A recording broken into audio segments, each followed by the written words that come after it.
महाराष्ट्र में शरद पवार ने बीजेपी पर जमकर हमला बोला है। पवार ने दावा किया कि बीजेपी की राजनीतिक शक्ति कम हो रही है। एनसीपी चीफ ने और भी कौन से मुद्दे पर साधा निशाना, देखते हैं रिपोर्ट में।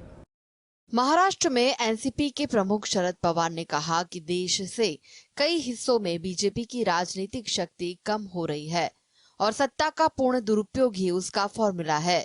उन्होंने कहा, इस देश की जनता उन लोगों के साथ नहीं है जो बीजेपी के साथ गठबंधन करना चाहते हैं। यह अखिल भारतीय स्तर की तस्वीर है। आप देश का नक्शा निकाल कर देखिए, दक्षिण भारत के एक भी राज्य में बीजेपी सत्ता में नहीं है।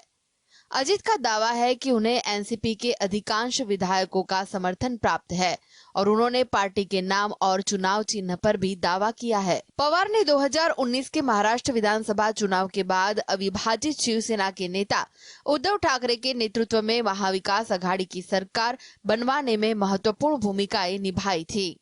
शरद पवार ने कहा कि शिवसेना को विभाजित करके बीजेपी राज्य में सत्ता में आई है।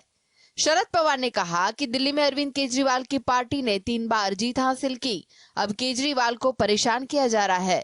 उनके घर का 3 बार निरीक्षण किया गया। सत्ता का पूर्ण दुरुपयोग ही बीजेपी का फॉर्मूला है। Bureau report, GSTV।